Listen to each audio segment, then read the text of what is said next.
Ndinoda kukwazisai vana vaMwari mawisiri ose pasi rose kunyika dzakasiyana-siyana vanonzwisisa kubata kwaMwari mukati muupenyu hwavo. Ini zita rangu ndinoitwa Reverend John Mudzamiri, ndinobata ndiri kuNorton Circuit Tinamati. Baba wedu wakatendeka muzita raJesu, imi muri Mwari vanoshamisa, muri Mwari vanoyera. Tinoda Baba kuremekedza ubata kwenyu mukati muupenyu hwedu mangwanani ano. Tinoda kuremekedza ushandwa huri kuonekwa mukati muupenyu hwedu kuburikidza nokufa, kuvigwa nokumuka kwomwana wenyu Jesu Kristu uyo akativigira rugare. Tinoda kukutendai Mwari nonyasha idzi dzamakatiwanira nesimba rokumuka kwomwana wenyu. Chizosanganaiwo nesu Baba patiri kunzwa shoko iri, rigovandudza upenyu hwedu, rigotiyeresa, rigotiita kuti isu sevana venyu tigogona kurarama zviri maringe nezvamunoda. Itai kuti vose vateereri vachanzwa shoko iri Mwari, rigovandudza upenyu hwavo, rigotiitira isu zvakanaka mukati muupenyu hwedu. Imi Kristu mugoramba muchipiwa mbiri, mbiri igoramba ichidzorerwa kwamuri Mwari. Muzita renyu Baba, Mwanakomana naMweya Mutsvene. Amen. Ndinoda kuremekedza zvikuru utungamiriri hweMethodist Church in Zimbabwe, kutanga kuna presiding bishop, lay president, general secretary, district bishops ose, nevafundisi vose, nekokorodzano yekutenda yose. Ndichikukwazisai muzita renyu Baba, neroMwanakomana neroMweya Mutsvene. Amen. Chiverengo chedu tichachiwana kuEvhangeri yaLuke chapter 24 verses 13 kusvika pa35. Tichatangisa kuverenga. Jesu anosangana navaviri vanoenda Emmaus. Pazuva iroro vamwe vaviri vavo vakanga vachienda kumusha wainzi Emmaus. Wakanga uri kure neJerusaremu namastadhia ana 30. Vakanga vachitaurirana pamusoro pezvinhu zvose zvakanga zvaitika. Zvino vakati vachitaurirana nokubvunzana, Jesu amene akaswedera akafamba navo, asi meso avo akanga abatwa vakasamuziva. Akati kwavari, mashoko amunotaurirana pamusoro pawo muchifamba ndeeiko? Vakamira vaine shungu pamwoyo. Mumwe wavo ainzi Cleopas akapindura akati kwaari, ko ndiwe woga ugere muJerusaremu somutorwa asingazivi zvakaitwamo mazuva ano here? Akati kwavari, zvinyiko? Vakati kwaari, zvaJesu weNazareta, aiva muprofita ane simba pabasa napashoko pamberi paMwari napavanhu vose, uye kuti vaprista vakuru navashandi vedu vakamisa kuvatongi kuti atongegwe rufu, vakamurovera pamuchinjikwa. Takanga tichiti ndiye aizodzikinura vaIsraeri, uye pamusoro paizvozvo zvose nhasi rava zuva retatu kubva pakuitwa kwazvo. Uyezve vamwe vakadzi vokwedu vakanga vafumira kubwiro vatishamisa, nokuti vakati vachishayiwa chitunha chake, vakauya vachiti vaona chiratidzo chavatumwa vaiti mupenyu. Zvino vamwe vaiva nesu vakaenda kubwiro vakazozviwana sezvakareva vakadzi, asi iye havana kumuona. Zvino iye akati kwavari, imi vokusafunga, mune mwoyo inononoka kutenda zvose zvakarebwa navaprofita. Kristu akanga asingafaniri kutambudzika saizvozvo agopinda mukubwinya kwake here? Ipapo akatanga kuna Mozisi navaprofita vose, akavadudzira zvakanyorwa pamusoro pake mumagwaro ose. Zvino vakaswedera kumusha kwavakanga vachienda. Iye akaita soda kupfuura, vakamugombedzera vachiti, garai nesu, nokuti ava madekwana, zuva ravira. Ipapo akapinda kundogara navo. Zvino akati agara navo pakudya, akatora chingwa akachiropofadza, akachimedura ndokuvapa. Ipapo meso avo akasvinudzwa, vakamuziva, akanyangarika kwavari. Vakataurirana vachiti, ko mwoyo yedu yanga isingapisi mukati medu, achitaura nesu munzira nokuti zarurira magwaro here. Vakasimuka nguva iyoyo vakadzokera Jerusalemu, vakawana vose vane 11 nevaiva navo vakaungana. Ivo vakati, Ishe wamuka zviro kwazvo, aonekwa naSimoni. Vakarondedzera zvose zvakaitika munzira, uye kuti akazivikanwa navo sei pakumedura chingwa. Vakarondedzera zvose zvakaitika munzira, uye kuti akazivikanwa navo sei pakumedura chingwa. Iri ishoko raMwari kuvana vaMwari.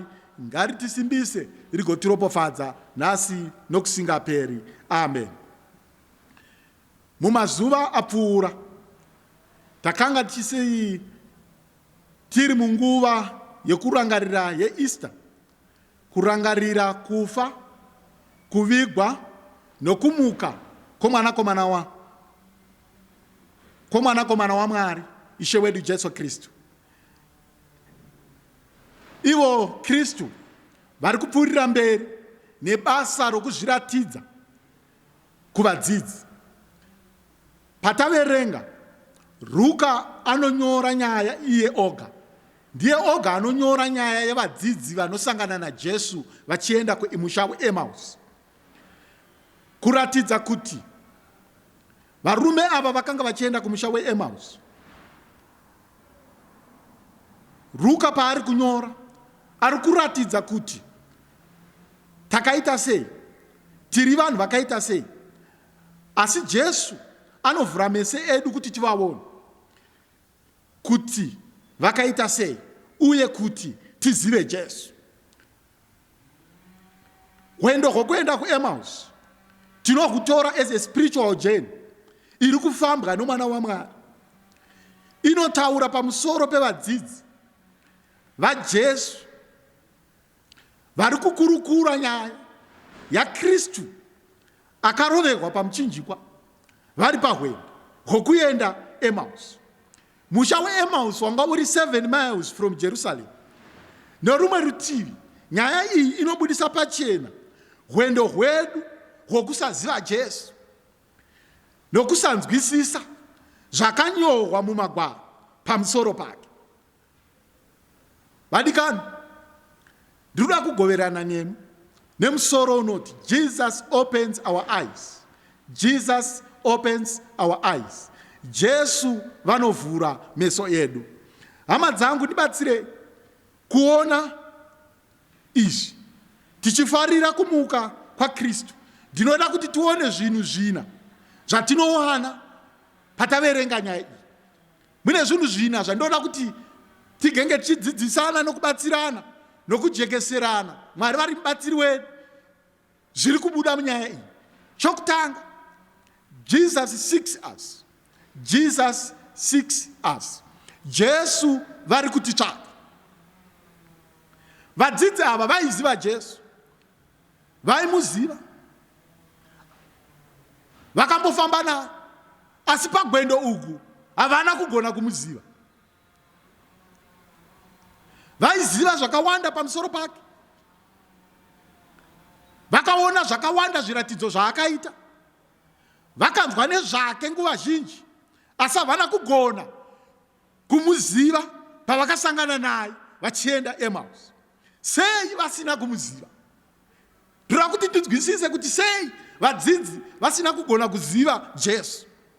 Chokutanga chakaita kuti vasagona kumuziva, God did not want them to recognize him. Mwari vaisada kuti vamuzive. Denga rakaita kuti vasamuziva, nokuti Mwari vaiva nechinangwa pakuvaita mapofu. Mwari vaiva nechinangwa chokuti kana vakaita mapofu, pavanozosunudzwa vachaona chokwadi. Jesu havana utsi. Jesu havana utsi,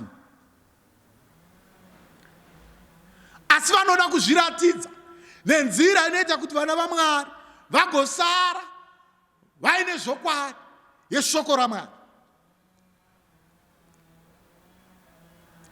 Jesu paakavaita mapofu aida kuti vatange vapinda chikoro chomweya, vagonzwisisa magwaro, vagonzwisisa kuti chokwadi chezvajesu hachigone kuwanikwa kumabhuku makuru, asi chinowanikwa musoko raMwari. Jesu vaida kuti Mwari wakavaita kuti vasamuziva, nokuti vaida kuti vadzidze kuti Mwari havachinje chivimbiso chavo. Vadzidzi vakaudzwa zvose izvi, asi havana kugona kuzvitenda. Waiva urongwa hwaMwari. Chechipiri chakaita kuti vasamuziva ndechokuti zvavaitarisira pana Mesaya hazvina kuitika. Zvinhu hazvina kuitika sezvavaitarisirwa. Vana Jesu wavaitarisira, vana Jesu waitarisirwa navaJudha, vana Jesu waifana kuvasunungura kuutongi hwamaRoma. Saka nokuti uyu Jesu waenda kuguva, akaroverwa vachimuona, akafa vachizviona, havachina chivimbiso, havachavimbi naye, tariro hapachina. Mwari vane urongwa nezvo, asi urongwa uhu hatipo pakuziva mashandiro avo. Mwari vane zvavakagadzirira vana vaMwari.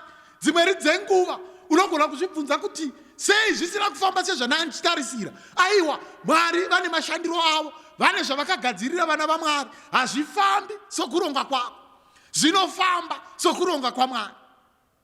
Zvinhu zvikasafamba sezvatinotarisira, panzvimbo yekurasa tariro, gamuchira defeat always. Nokuti defeat ukaigamuchira, denga Mwari havazorega kunza kukunda, nokuti Mwari wedu ndiMwari wokukunda. Zvinoita kuti tione kubata kwaMwari. Patinokundikana, pazvinoramba zvatinotarisira, zvinoita kuti tione kubata kwaMwari nenzira yatanga tisingazivi. Ndo zvinoita kuti vanzi ndiMwari havagone kubata sokuziva kwedu, havagone kubata sezvatinotarisira. Mwari vanobata zvinoshamisa nokuti ndiMwari. Vanofana kutirova nemasurprise kana vachinge vabata nokuti ndiMwari. Ndiri kufunga kuti pamwe vadzidzi kutoenda kuEmmaus vaitotiza shemu yokusekwa, nokuti vakanga vachinyara kuti zvavakanga vachitarisira zvakaramba. Chechitatu chakaita kuti vadzidzi vasamuziva, vanga vaine kutenda kuduku. They had little faith. Vaiva nokutenda kuduku. Vakanzwa ripoti yamadzimai kuti aiwa hapo wamuka, ati idai munoudza hama dzangu kuti tinonosangana kuGarirea, asi havana kutenda. Soko rokuti tasangana nomutumwa akati endai munoudza hama dzangu. Naivo pamwe vamwe vavo vakadoendawo kuguva, vakanowana ari machira chete, asi zvose izvozvo hazvina kuvaita kuti mwoyo yavo inyeve inutsike, vagamuchire kuti zvechokwadi Kristu wamuka.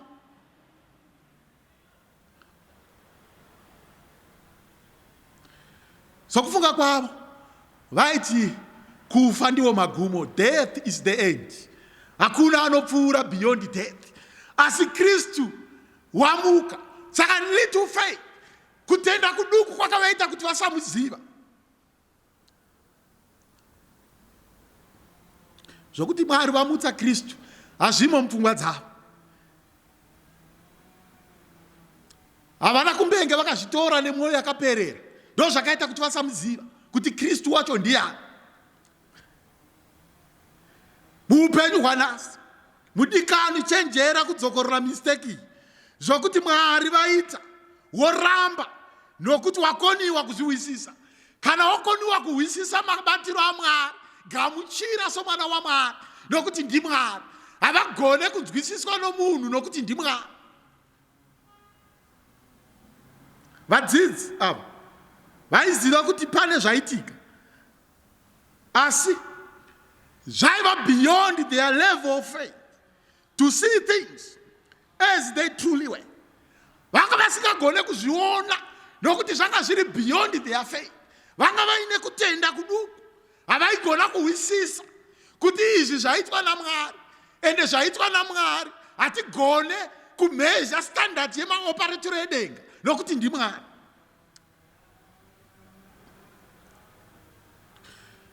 Hazvaireva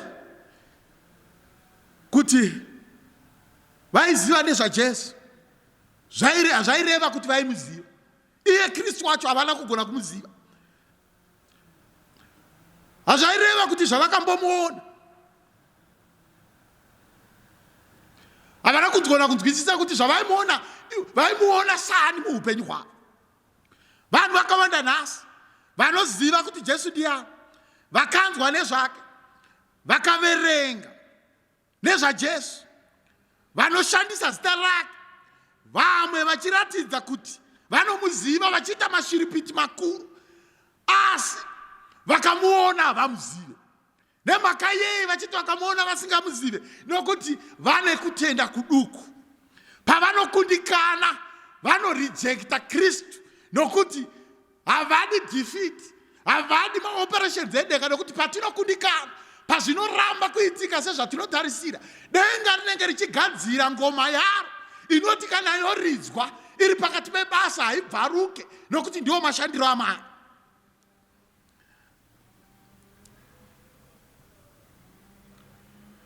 Vamwe havamuzivi kana vakamuona, meso avo haasati avhurwa.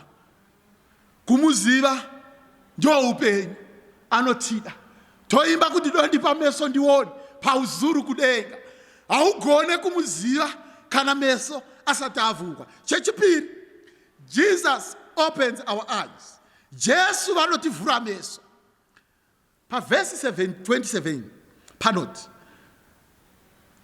anoti ipapo akatangira kuna Moses navaprofita vose, akavadudzira zvakanyorwa pamusoro pake mumagwaro ose. Jesu itsika yavo yekutsanangura, anoda kuti vaone kuti magwaro ose anodendeka kuna Kristu, ndiye anomazadzisa. Ndosera paanodzidzisa unoti handina kuuya kuparadza murayiro navaprofita, asi kuzadzisa. Paanodondeka Mozisi navaprofita, ari kuvachiuchidza kuti aiwa shoko iri ndakamboritaura rokuti ini ndiripo kuzadzisa murayiro navaprofita. Isaiah 53 verse 3 yoti, he was rejected and despised by men, and a man of suffering who knew what sickness was. Wakaramba akaitwa zvose, asi mukiitwa zvose hamuna kuunza defeat kumwana waMwari, makaunza victory, nokuti rufu rwakakundwa. Asi havana kugona kumunzwisisa, havana kugona kumuziva, nokuti iye aifana kuvhura meso avo, ndiye waifana kutanga abata basa kuti vana vaMwari vagomuziva. Jesu vakafamba navo mukudzidzisa, vaida kuti vaone kuti vanobvuma magwaro here, vanomanzwisisa here. Zvokwadi yezvaKristu tinoiwana mubhaibheri soko raMwari. Hakuna kumwe kunotaurwa nezvechokwadi chaKristu kusara mubhaibheri soko raMwari. Saka Jesu anovadzidzisa kubva kuna Mozisi kuna vaprofita. Chaari kuti akuvaudza ndechekuti zvokwadi yezvaKristu hatigone kuiwana kuna mamwe mabhuku ouchenjeri, asi inobva musoko raMwari. Kana yabva musoko raMwari yoita kuti vana vaMwari vaexperience Kristu achivhura meso avo kuti vamuone vagomuziva. God, Mwari vakaita kuti vasamuziva nokuti vaida kuti vatange vaziva chokwadi. Bhaibheri soko raMwari ndiro rine zvokwadi yezvaKristu. Bhaibheri soko raMwari ndiro rine zvokwadi yezvaKristu. Chechitatu, Jesus reveals himself. Jesu vanozviratidza kwatiri. Jesu, it was only as they had fellowship with Jesus that he disclosed himself to them. Pavaka fellowship naye, vadikani chakaita kuti vagone kumuziva, leno vasina kumuinvita kumba kwavo, vaiparadzana vasina kumuziva. Asi vosvika mumusha weEmaus, iyoda kupfuura, vakomana voti sitasvika changamire, iyoda kupfuura, voti aiwa kwasviba, chipindai muvate mozopfuura mangwana. Hospitality yakaita kuti asapfuura vasina kumuziva. Chaida kuitsvagwa ndechokuti zvavadzidziswa zvokwadi zvaKristu akavatsanangurira kubva kuvaprofita nokuna Moses, vachamurega here achipfuura vasina kumuziva. Asi vanoti vakomana, hamugone kupfuura kwavira, chiuyai mozopfuura mangwana kwachena. Pavakanofellowshipa naye, akazviratidza nokuzvizivisa kwavanhu. Mudikani, muupenyu hwanhasi, Kristu havagone kuzviratidza kwauri kana usati wagona kufellowshipa navo, usati wagona kuvainvita muupenyu hwako. Kristu havagone kuvhura meso ako kana usina kuvainvita muupenyu hwako. Kristu Mwari wedu havasi gate crusher muupenyu hwevana vaMwari. Vakamira invitation inobva kwauri iwe somwana waMwari kuti hamupfuure, uyai nhasi, ndinoda kufellowshipa nemi. Kana ndafellowshipa nemi, ndinoziva hamuzosiya musina kuzviratidza kwandiri. Jesu vanozviratidza kune avo vakavhurwa meso kuburikidza nezvokwadi yeshoko raMwari. Nguva zhinji Jesu pavakamuka vaizviratidza pakuwadzana navadzidzi, pafellowship, pakumedura chimba. Mukuwadzana naKristu anozviratidza kwaari. Mukuwadzana naKristu tinomuziva kuburikidza nefellowship. Hamugone kumuziva pasina fellowship. Kuwadzana naJesu zvanga zvisingagone kuitika kuburikidza neability yavo to see, asi zvaigona badzi kuitika kuburikidza nokuhwisisa zvokwadi yeshoko raMwari inoti asi vose vakamugamuchira, wakavapa simba rokuti vanzi vana vaMwari. Pavakatsanangurirwa shoko raMwari, shoko rezvokwadi, vakarigamuchira, vakati hamugone kupfuura, uyu murume hagone kupfuura, haangafambi usiku murimo, nokuti zvaatidzidzisa zvinoda kuti timbofellowshipa naye. Hurukuro mazuva ano ndedzaJesu. Ngaive moto kuvana vaMwari kuti Kristu ndivhurewo meso. Kana mandivhura meso, hurukuro mazuva ano ndedzaJesu. Akakunda guva, akamuka, ari mugwendo rwokuzviratidza kwatiri sevana vaMwari. Chechina, Jesus moves us to share. Jesus moves us to share. Jesu vanotiita kuti tigoverane navamwe. Kana meso ako avhugwa, unodana vamwe.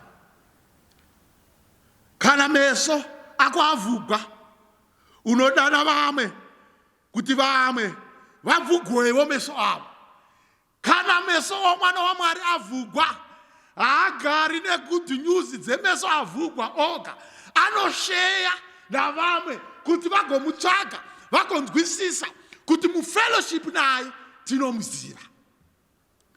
Vakati to one another, ko mwoyo yedu yanga isingapisi mukati medu, achitaura nesu munzira nokuzarura magwaro here. Zvazvinoreva ndezvokuti kana waita encounter naKristu, mwoyo womwana waMwari anomuziva unofanira kupisa. Pane zviri extraordinary zvinofanira kuitika kumwana waMwari kana asangana, avhurwa meso, amuziva Kristu. Kusangana kwavo naJesu yanga risiri experience yokunze zvaiva zvomwoyo, zvakabata mwoyo yavo. Ndosera vati mwoyo yedu yaifanira kupisa. Ipapo konapo vakomana vakati aiwa pano hativati rima raguru rasvika taitoona hedu kuti kwasviba. The road is very dangerous. Marobhats ariko, makororo ariko, asi hatigone kuvata paEmmaus. Tinofana kudzokera back to Jerusalem. Hatingavati nenhau yakakura kudai. Iyi inoda kunoudzwa vamwe. Kana Jesu vativhura meso, vanotiita kuti tigoverane navamwe the good news about Jesus Christ, the resurrected one. Akakunda rufu, akamuka, akazviratidza, akava neexhibit yokuti aiwa rufu rwakakundwa. Vakadzokera kuJerusarema vakanoudza vanhu.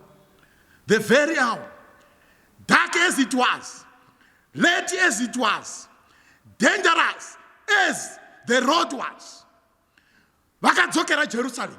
Vakati tonoudza vanhu, hatingavati nenhau yakakura kudai. Vakanopa uchapupu hwokuti amuka, tamuona. Jesu, vhuraiwo meso edu. Jesu, vhuraiwo meso edu. Jesu, vanovhura meso edu. Kana vavhura meso edu, tamuziva, tinodzokera tonogoverana navamwe the good news. Vose vakanopa uchapupu hwokuti wamuka, tamuona, tafamba naye, tataura naye, tadya naye. Vakati aiwa hamusimi moga, kunyangwe naSimoni wamuona. Saka wamuka, meso edu avhugwa, tafamba naye tisingamuzivi. Asi patangofellowshipa naye, meso edu avhugwa tikamuziva, akazviratidza kwatiri. Tikati hatingavati nenhau yakakura kudai, tauya kuzotaura uchapupu hwokuti we are not in shame, we are in joy, nokuti Kristu akakunda rufu. Vose vakaona kumuka kwake, vose vakaona kumuka kwake.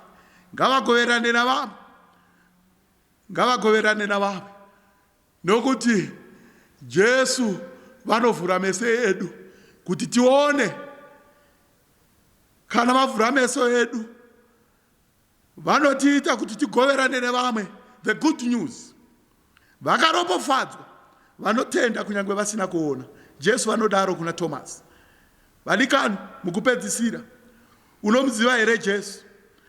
Meso ako akambobvugwa here?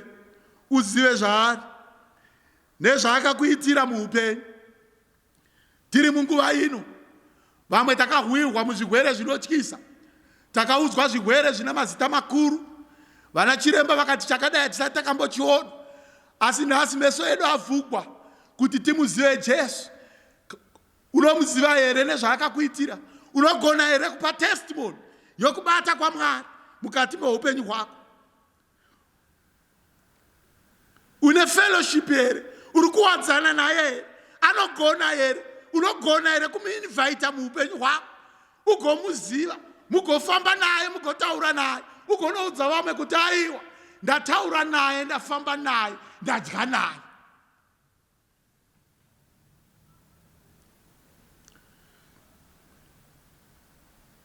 Upenyu hwedu hunofanira kushanduka kana Kristu vavhura meso edu. Kana tamuziva, upenyu hwedu hunofanira kushanduka nokuti tina Mwari vanoshandura upenyu. Uri kuitei neupenyu hwako? Uri kugona here kunzwisisa kubata kwaKristu, iye wakamuka, iye wakakunda guva? Mwari worugare ngavazotiropofadza, vazotiitira zvakanaka, tigamuchire kuvhugwa meso naKristu, tigonogoverana navamwe nhasi nokusingaperi. Amen. Tinamati. Baba wakatendeka muzita raJesu Kristu, vhuraiwo meso edu, tigoona kubata kwenyu, tigogona kufellowshipa nemi, tigogona kukuzivai, tigogona kunogoverana navamwe, tigogona kugamuchira kubata kwenyu kunoshamisa, tigoziva kuti imi hamusi Mwari wokukundikana, asi muri Mwari wesimba guru kwazvo. Chizotiropofadzai Baba mugwendo kwoupenyu. Tigogona kufamba nemi Mwari, tigogona kuwadzana nemi, tigogona kukuinvaitai muupenyu hwedu, kuti zvoupenyu hwedu Mwari zvigodzekeswa nemi. Zotiitirai zvakanaka Mweya Mutsvene, Kristu mugobata nesimba, mbiri igoramba ichidzorerwa kwamuri Mwari. Muzita renyu Baba, neromwanakomana, neromweya mutsvene. Amen.